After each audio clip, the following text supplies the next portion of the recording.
माया देवी जी, मेरा प्रश्न आपसे ये है कि मान लीजिए वजीर मलिक जी, मान लीजिए, हाँ, मान लीजिए कि आप कारावास से भाग गई और पुनः पकड़ी गई, किंतु इस बार शहंशाह ने आपको कारावास में नहीं, एक ऐसे कक्ष में बंद किया है जिसमें 3 द्वार हैं।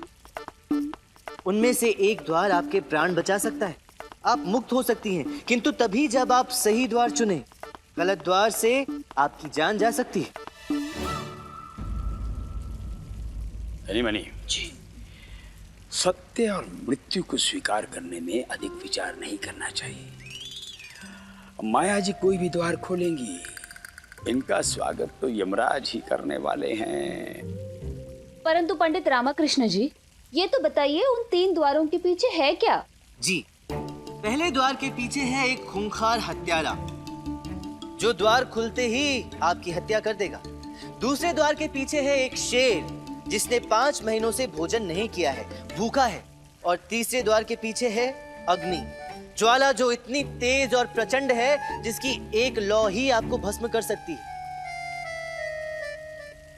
अब आप मुझे बताएं कि आप कौन सा द्वार चुनेंगी जिससे आप बच जाएं?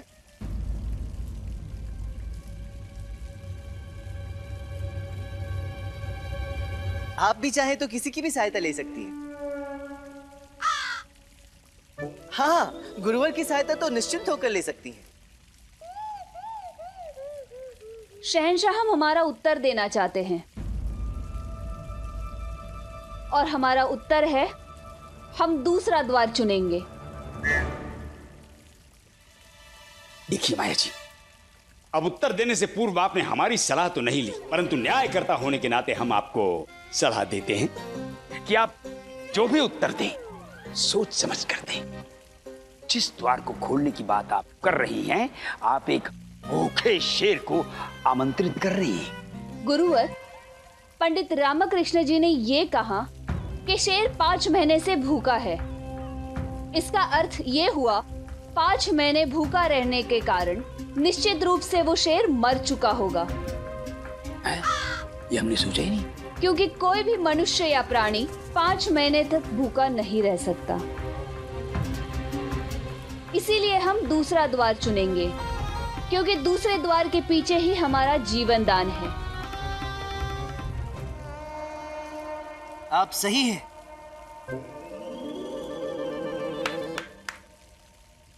अब तक दोनों प्रतियोगी बराबर बराबर हैं। तो अगला प्रश्न माया जी आप पूछिए। ऐसी कौन सी 2 चीजें हैं जो हम सुबह के आहार में नहीं ले सकते? उत्तर दीजिए। पंडित रामकृष्ण, आप चाहे तो हम विनती कर सकते हैं शहंशाह से आपकी सहायता करने के लिए।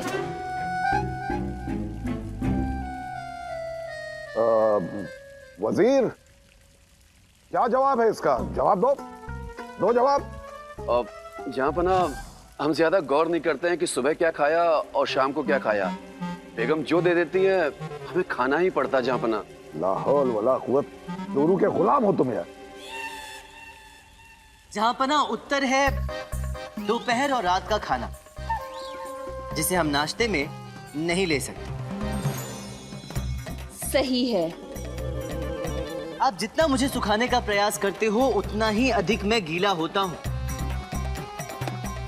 इसका उत्तर है स्नान के बाद शरीर सुखाने वाला वस्त्र, तौलिया। सही उत्तर। मैं आपके पास होता हूँ तो आप मुझे दूसरों के साथ बांटना चाहते हैं, और अगर आप मुझे दूसरों के साथ बांटना चाहते हो तो इसका मतलब ये हुआ कि आपने मुझे कभी प्राप्त किया ही नहीं। तो बताइए कौन हूँ मैं? रहस्य। जब तक वो आपके साथ है तब तक है, जैसे ही आपने उसे किसी के साथ बांटा फिर वो रहस्य नहीं रहता। सही जवाब। आप इसे तभी पा सकते हैं जब आप इसे किसी दूसरे को प्रदान करें। वजीर मलिक, क्या लगता है तुम्हें? जहाँपना, हम सोचते हैं फिर बताते हैं। हाँ, सोचने में दम निकल रहा है मगर सोच आगे नहीं बढ़ रही है तुम्हारी।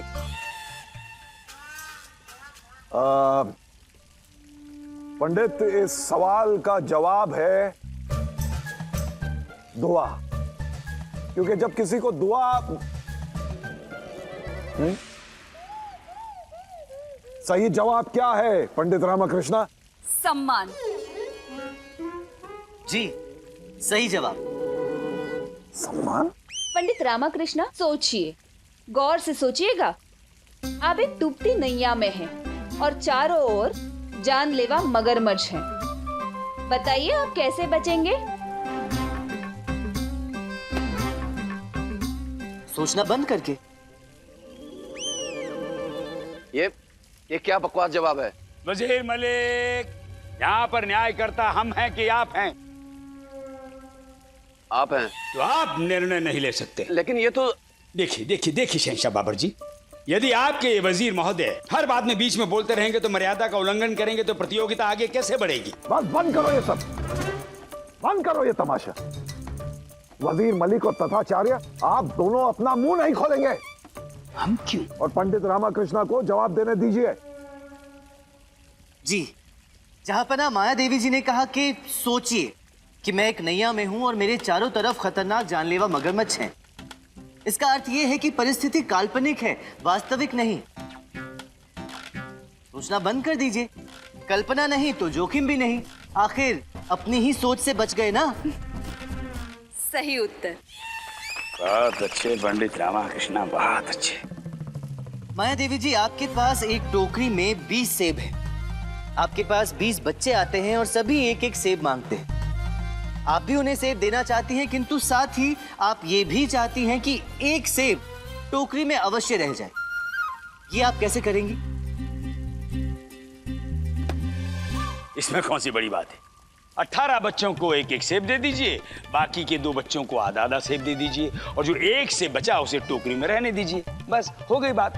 पंडित रामकृष्ण ने इस प्रश्न में ये तो नहीं कहा ना कि बच्चों को पूरा पूरा सेब मिलना चाहिए।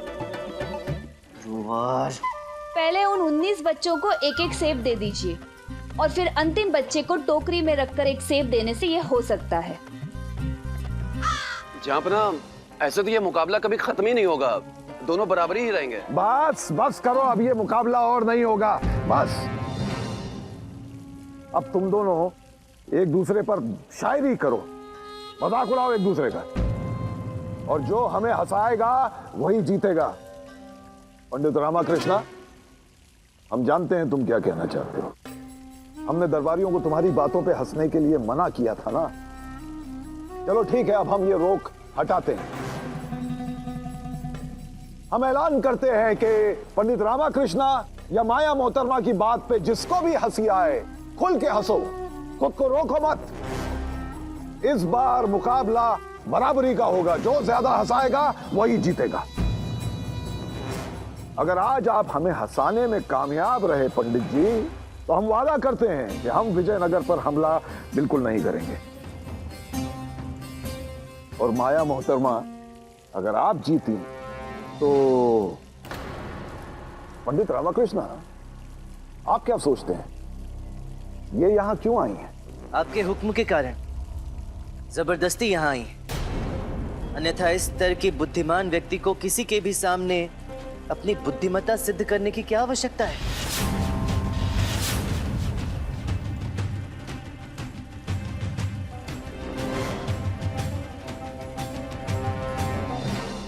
माया मोहतरमा का इनकी जान से प्यारा गांव, जहां ये पली बढ़ी, जवान हुई, इतनी होशियार हो गई कि गांव की शान बन गई, इनका वो गांव हमारे कब्जे में है।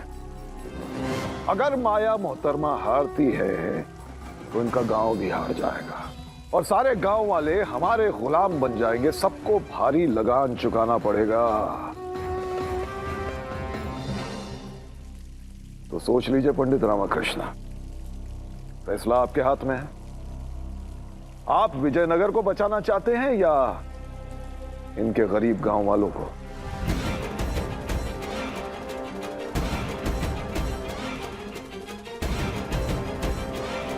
हे मां काली, अगर बात सिर्फ युद्ध की होती तो विजयनगर पूरे मुगल सल्तनत को हराने में सक्षम है, परंतु मेरा उद्देश्य युद्ध से होने वाले जान माल के नुकसान और घरों को उजड़ने से बचाना है। किंतु अब मैं क्या करूं माँ?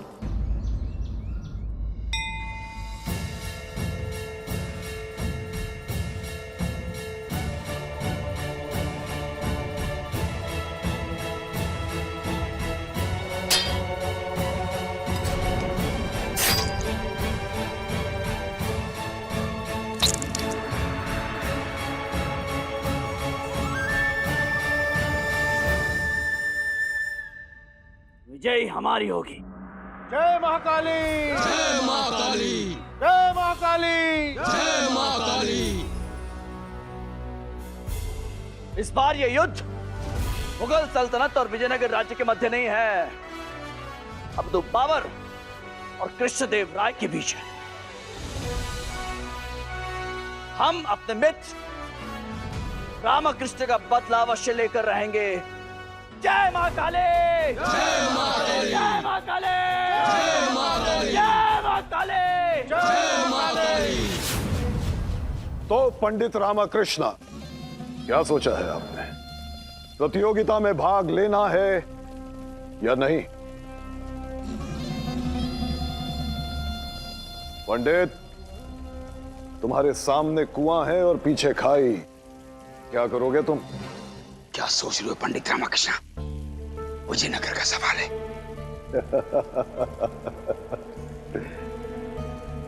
लगता है ये माया देवी के गांव को बचाना चाहते हैं, या विजयनगर को बचाना चाहेंगे आप? कहिए।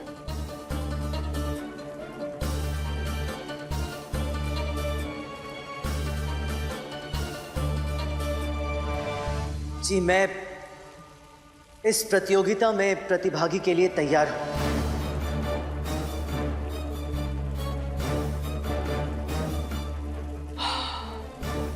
अब जब पंडित रामकृष्ण प्रतियोगिता के लिए तैयार हैं तो माया जी, आप प्रतियोगिता आरंभ कर दीजिए।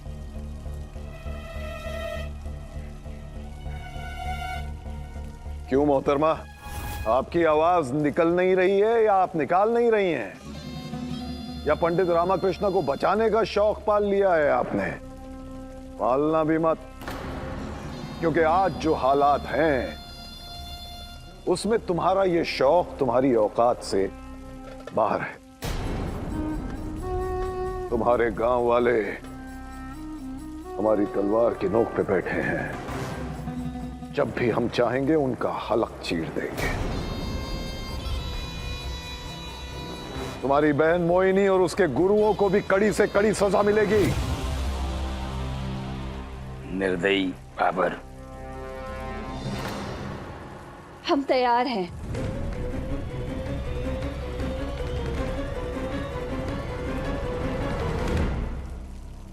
प्रतियोगिता करने का शौक है, पर क्या जीतने का भी दम है?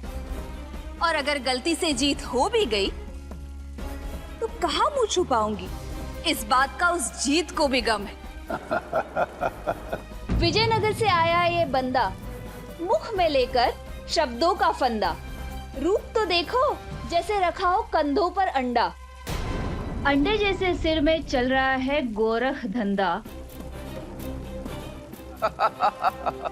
इसमें बुद्धि तो है ही नहीं, पर बुद्धिमान बन के घूम रहा है। महाराज बैठे विजयनगर में, ये यहाँ झूम रहा है। इसकी गलत फहमियों का चांद आसमान चूम रहा है। अब क्या होगा अंजाम इस छेद वाले लोटे का, ये सोचकर सबका दिमाग घूम रहा है।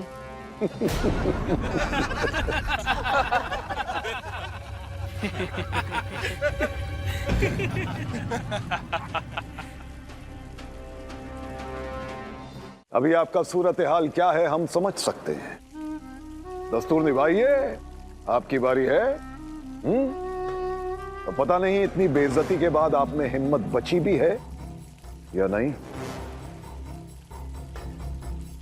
पंडित रामकृष्ण, ये जो इसने अभी अटर पटर अनाप शनाप बकवास की है ना, उसका बदला लेने के लिए ऐसे व्यंग के बाण चलाओ, ऐसे व्यंग के बाण चलाओ कि जीवन में जब भी ये मुख खोले, इसके मुख से वाणी नहीं दर्द भरी कर्राहट निकले। आराम करो पंडित रामकृष्ण, सोच कह रहे हो विजयनगर की सुरक्षा का प्रश्न है, आराम करो। गुरुवर, मैं समझ ही नहीं पा रहा हूं कि मैं कैसे इनका अपमान करूं। नहीं, मैं नहीं कर सकता। पंडित रामकृष्ण, ये क्या कह रहे हो? गुरुवर, ये एक स्त्री है। हाँ, वो तो हम भी देख रहे हैं कि ये एक सुंदर स्त्री है, अर्थात आप कहना क्या चाहते हैं? मुझे इनमें मेरी मां दिख रही है। ये क्या कह रहे हो पंडित रामकृष्ण? ये समय लक्ष्य पर केंद्रित रहने का है, हमारा समय निकला जा रहा है। नहीं गुरुवर, मुझे इनमें मेरी मातृभूमि दिख रही है।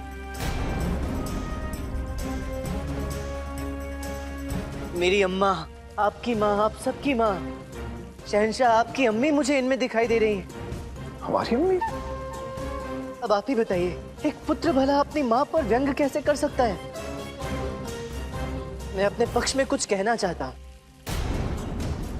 हमारे घर आई एक नन्ही परी, हमारे घर आई एक नन्ही परी, हंसती खेलती रोती गाती अपने नन्हे नन्हे कदमों से हमारे घर को रोशन करती। दिलों में जो बस जाए वो मोहब्बत है तू, कभी बहन तो कभी ममता की मूरत है तू। जब भाई की तबीयत बिगड़ी तो वो गई सहम, दिल जिसका थम गया वो थी तुम्हारी बहन। हर दर्द हर गम अपने अंदर दबा लेती है तू, कभी लबों से ना निकले वो हसरत है तू। जब भी कुछ मांगा तो जवाब में मिला हाँ, वो कहने वाली और कोई नहीं, वो थी तुम्हारी मां।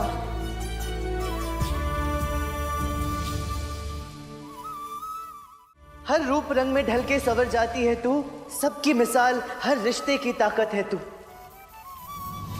मैं कभी कर ही नहीं सकता इस कर्ज को अदा, क्योंकि जब तक मैं घर ना पहुंचूं मेरी मां करती है सजदा।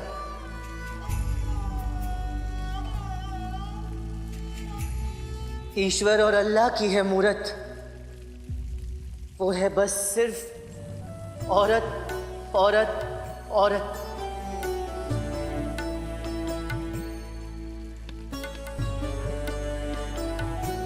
मेरे लिए हर स्त्री उस मां का रूप है जिसकी मैं प्रतिदिन आराधना करता हूं।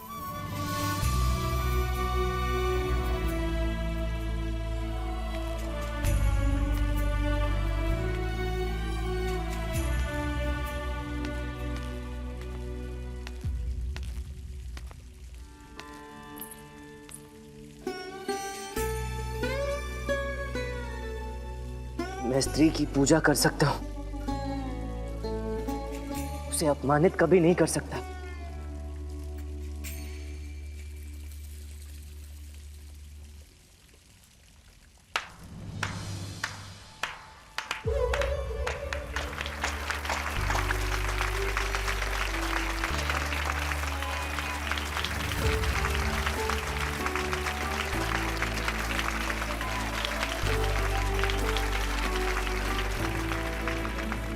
हुआ पंडित रामकृष्ण, हुआ।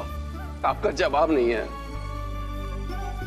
यह सच है कि आज पंडित रामकृष्ण ने हम सबको एक सीख दी है। औरत की इज्जत करना,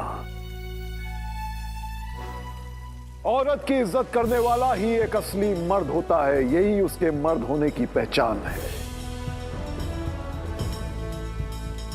पंडित, आज तुमने साबित कर दिया कि अगर एक मां अपने बेटे को औरत की इज्जत करने की तालीम दे तो दुनिया में औरतों के खिलाफ जुर्म खत्म हो जाएंगे। आपकी मां ने सही सीख और सही परवरिश दी है आपको, लेकिन यह मुकाबला था पूरे दरबार को हंसाने का। लेकिन तुमने तो सबको रुला दिया, सबकी आंखें नम हो गई। इसलिए हमें यह फैसला सुनाना पड़ेगा कि पंडित रामकृष्ण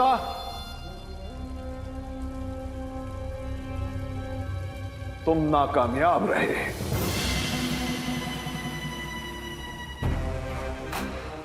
ये तुम्हारी हार है और माया मोहतरमा की जीत।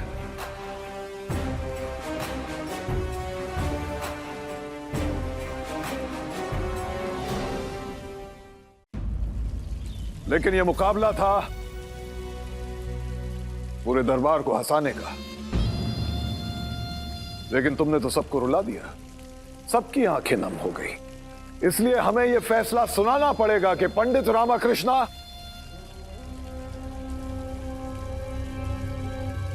तुम नाकामयाब रहे।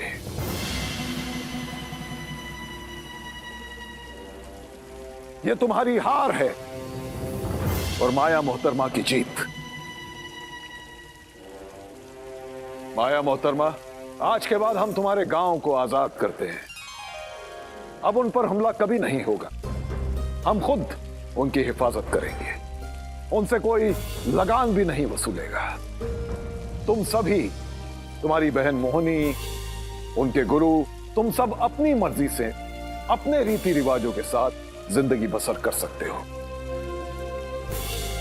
पंडित रामाकृष्णा, अब यह मुकाबला यहीं मुकम्मल होता है और तुम्हारी हार का नतीजा यह है कि कल विजयनगर पर हमला जरूर होगा।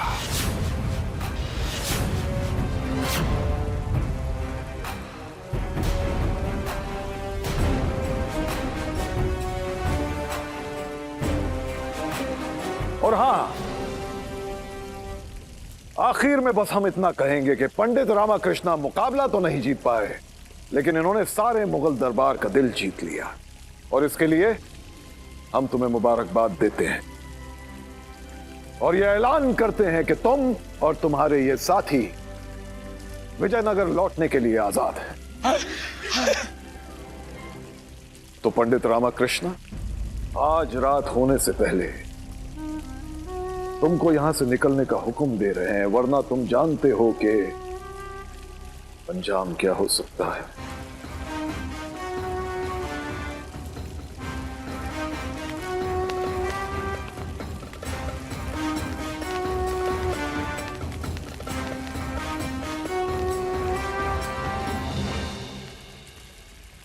पंडित रामाकृष्ण जी, हमें क्षमा कर दीजिए, हमसे गलती हो गई।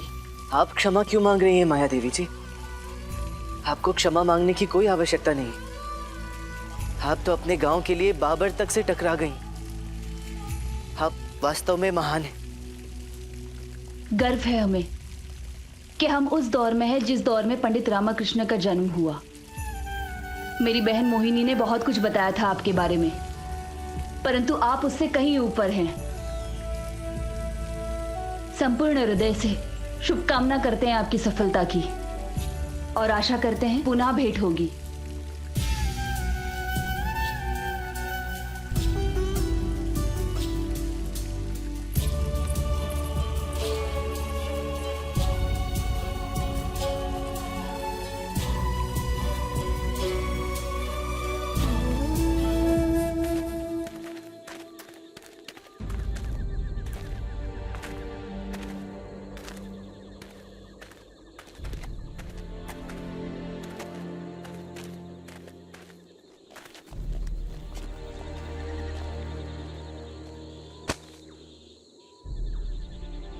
पंडित रामाकृष्ण, हमने सदैव तुम्हें हराने का प्रयास किया, परंतु जब प्रयास में सफल नहीं हो पाए तो ईश्वर से तुम्हारी हार की प्रार्थना की। परंतु इस बार हम तुम्हारी जीत तुमसे अधिक चाहते थे, फिर भी तुम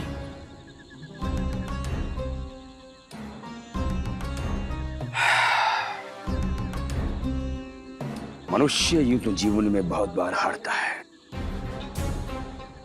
परंतु कुछ समय बाद स्वयं को समझा लेता है और संतोष कर आगे बढ़ता है। परंतु इस पराजय ने हमारा मान सम्मान, हमारा हृदय, सब कुछ पराजित कर दिया। संतोष करें तो कैसे करें? ये मात्र तुम्हारी हार नहीं है पंडित रामाकृष्ण, समस्त विजयनगर की हार है, क्योंकि अब हमला होगा और विजयनगर को इसकी बहुत बड़ी कीमत चुकानी पड़ेगी। इस पराजय से हमारे भविष्य का आधार ही भूकंपित हो गया है। हमारे लिए प्रतीक्षित महाराज कृष्णदेव राय को क्या उत्तर दें? अब भगवान ही जाने भविष्य में क्या होगा। गुरुवर, मनुष्य तब तक नहीं हारता जब तक वो स्वयं अपनी हार स्वीकार ना कर ले, क्योंकि जब तक प्रयास जारी है तब तक पराजय नहीं हो सकती। प्रयास से तो परमेश्वर तक को पाया जा सकता है, फिर विजय क्या चीज है? हर पराजय को विजय में परिवर्तित किया जा सकता है, यदि कोई मन से हार ना माने तो। लगता है तुम अभी तक पराजय के आघात से बाहर नहीं निकल पाए हो। कितनी रात्रि हो चुकी है, पराजय से बाहर आने की सोचो। समय की पुकार है कि शीघ्र विजयनगर पहुंचकर महाराज की सहायता करें। और ये मत भूलो पंडित रामकृष्णा की शहंशाह बाबर ने यहां से शीघ्र निकलने की चेतावनी दी है। गुरुवर, बाबर इस वक्त क्या कर रहा होगा? मनी, पंडित रामकृष्ण के इस प्रश्न का उत्तर तू ही दे। परंतु मैं क्यों दूं? मुझे क्या पता? किंतु मुझे पता है, इस समय शहंशाह बाबर रात्रि का भोजन कर रहा होगा। नहीं, मैं इस समय की नहीं, मैं उसकी दिनचर्या के विषय में बात कर रहा हूँ। सामान्य तौर पर उसका दिवस कैसा रहता होगा? कैसा रहता होगा? सुबह उठता होगा, सैर के लिए निकलता होगा और दरबार जाकर दो चार को फांसी पर लटकाने का आदेश देता होगा। क्या कहा आपने गुरुवर? सैर पर जाता होगा? अरे पंडित रामकृष्णा, वो सैर करे या चिड़ियों को दाना चुगाए, हमें क्या लेना देना है? हमारे लिए तो चिड़िया खेत चुग चुकी। अब जो होना था हो चुका। सो जाइए, आप सो जाइए।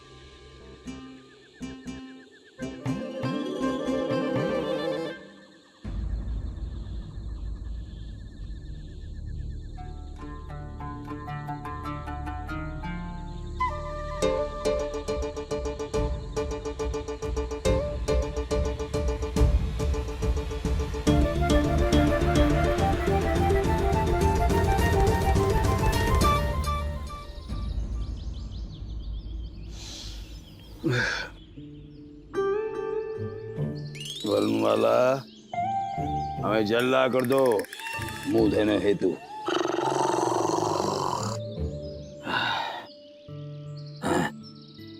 अरे वरुणमाला यहाँ कहाँ होगी?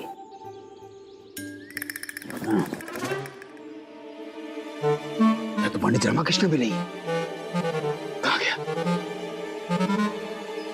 अरे मूर्खो, उठो, गुरु उठ गया। मूर्ख अभी तक निद्रा में घुसे पड़े। पंडित रामकृष्ण कहाँ गया होगा? गुरुजी, कहीं पंडित रामकृष्ण हमें छोड़कर दूसरे राज्य तो नहीं भाग गए? कहीं दूसरे राज्य में जाकर दरबार में एक स्थान प्राप्त करने के लिए गायब हो गए हो पंडित रामकृष्ण? हाँ गुरुजी, संभावना तो अच्छी बात की है, क्योंकि इधर की तो सारी कहानी समाप्त हो चुकी है।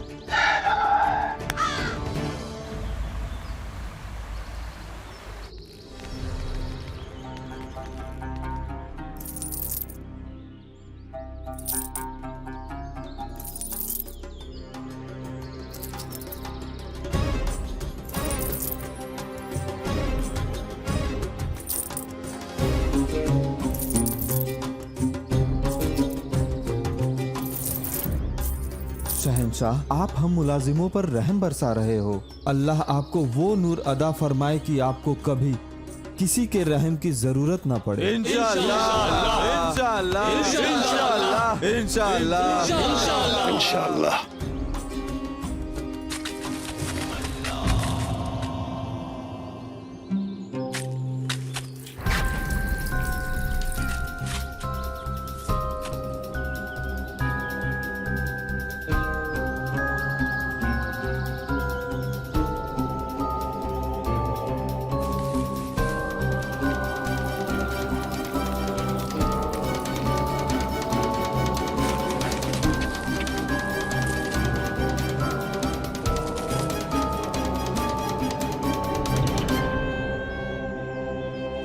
फकीर बाबा, शहंशाह बाबर तशरीफ लाए।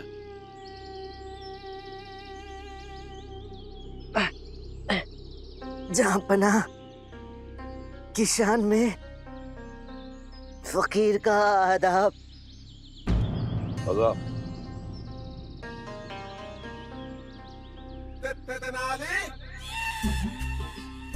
ये क्या कर रहे हैं आप बाबा? अच्छा सलामत, बीज बो रहा हूँ। एक दिन ये आम का दरख्त बनेगा। बाबा, आज आप इस उम्र में बीज बो रहे हैं, कल ये बीज एक बूटा बनेगा, फिर सालों बाद दरख्त बनेगा, तब जाकर इस पर फल आएंगे। अल्लाह ना करे तब तक आप तो अल्लाह को प्यारा हो जाऊंगा। जी हाँ, आप जो इस उम्र में इतनी मेहनत करके ये पेड़ लगा रहे हैं, ना तो आपको इसकी छाया मिलेगी और ना फल। जहां पनाह किसी अच्छे कार्य को करने के लिए नेक नीयत की जरूरत होती है, बस उसी नीयत के सहारे ये काम कर रहा हूँ। फिर भले ही मुझे इस दरख्त की छाया और फल मिले ना मिले, कोई फर्क नहीं पड़ता। किसी और को भी ये फल और छाया मिलेगी तो मैं समझूंगा मेरी मेहनत कामयाब हो गई। वाह बाबा, आपकी नेक नियति और मेहनत दोनों ने दिल जीत लिया हमारा। ये लीजिए, हमारी तरफ से आपके लिए इनाम। अल्लाह, ये तो करिश्मा ही हो गया जहाँ पनाह। अभी तक तो दरख्त ने जमीन से बाहर मुंह भी नहीं निकाला और मुझे तो फल भी मिल गए।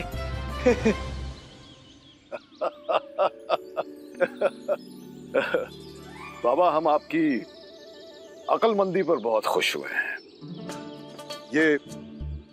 ये लीजिए, ये नजराना आपकी अक्लमंदी के लिए, लीजिए। ला, ये तो करिश्मा पे करिश्मा। जहाँ पनाह एक दरख्त एक साल में फलों की एक ही फसल देता है, लेकिन मुझे तो एक बार में 2-2 फसलों की खैरात बख्श दी गई।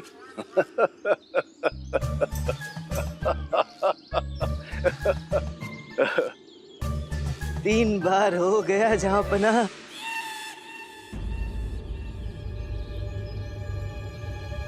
क्या 3 बार हो गया बाबा? बादशाह सलामत, 3 बार हंस दिए। हाँ तो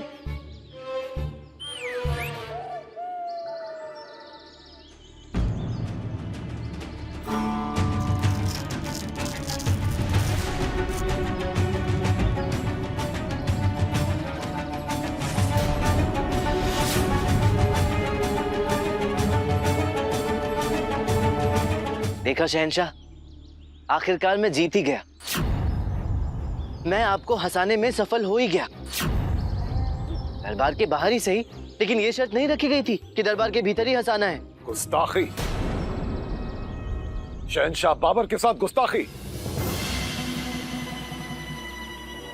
ये जाहिल यहाँ खड़ा है और तुम लोग हाथ पे हाथ धरे खड़े हो। आप भी जहां पना, अब आप क्यों नाराज हो रहे हैं? अब तो आपको हंसी आ ही गई ना। वजीर, देख लिया पंडित, तुम्हारी वजह से हमारा खौफ इन लोगों ने दफन कर दिया। इनकी अक्ल और जबान दोनों चलने लगे।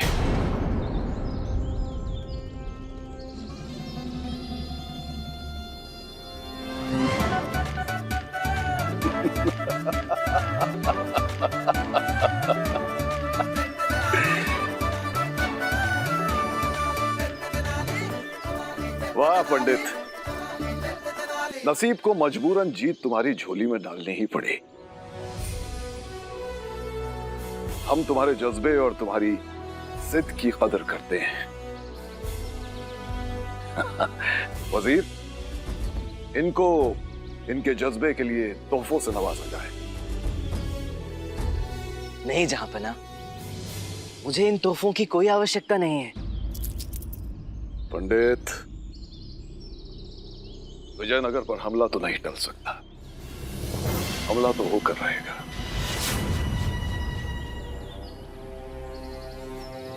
हाँ, अगर तुम चाहो तो मुगल सल्तनत की शान बनकर या आगरा में हमेशा हमेशा के लिए रह सकते हो।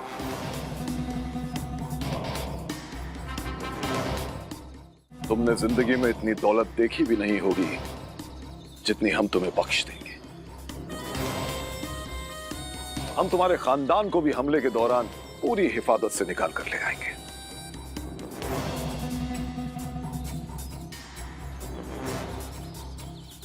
ठीक है जहांपना, आप मेरे परिवार को यहाँ सुरक्षित बुला लीजिए, फिर मैं यहाँ रहने को तैयार हूँ।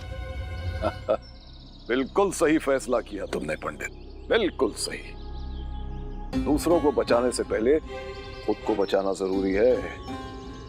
वजीर मलिक, इनके खानदान का तफसील से ब्यौरा ले लो और उन्हें पूरी हिफाजत के साथ आगरा ले आओ। जी हुजूर। बस मुझे कुछ 25 सहस्त्र घर, परिवार के सदस्यों के लिए खाने पीने का सामान और एक महल चाहिए। लेकिन दिया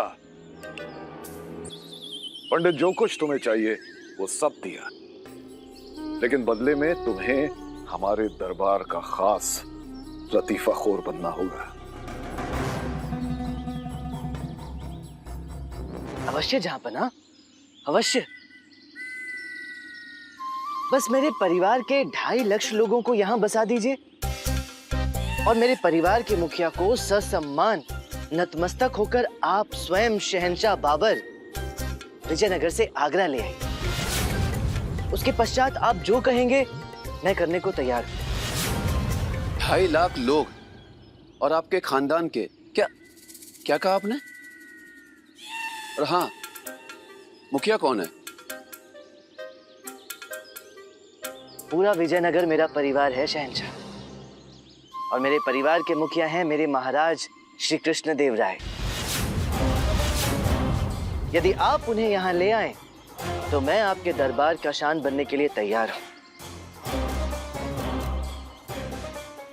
किंतु जरा ध्यान रखिएगा, तलवारबाजी में अत्यंत कुशल है महाराज, उन्हें संभालना थोड़ा कठिन हो सकता है।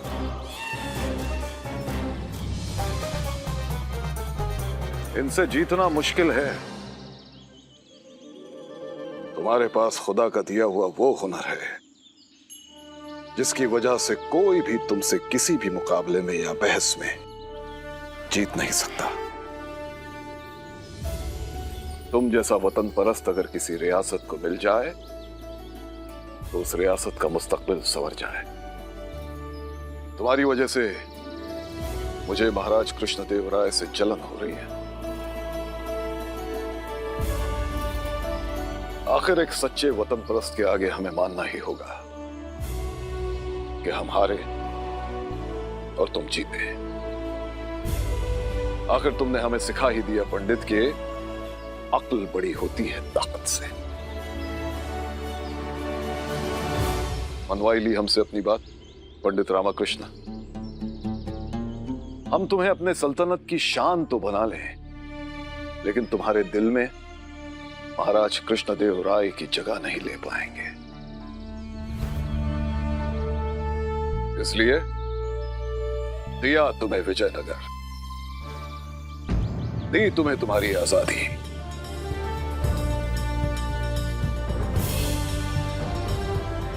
हमारे जीते जी अब विजयनगर पर हमला कोई नहीं करेगा। धन्यवाद शहंशाह, कोटि कोटि धन्यवाद। पंडित रामाकृष्ण, अब आप जल्द से जल्द यहाँ से निकल जाएं। इससे पहले कि शहंशाह का दिल बदल जाए, आप निकल जाइए। वजीर मलिक, इनकी वापसी की तैयारी करो और महाराज कृष्णदेव राय के लिए खास पैगाम जरूर भिजवाना। पंडित, हमसे गले नहीं मिलोगे?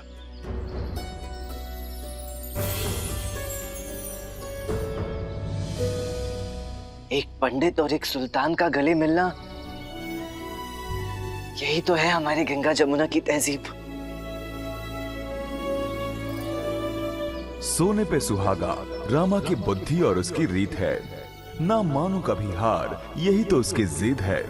लेकर आता है वो भी खुशियां अपने ही अंदाज में, जैसे कि रमजान का हर दिन, हर जुम्मा और ईद है। आप सभी को ईद मुबारक।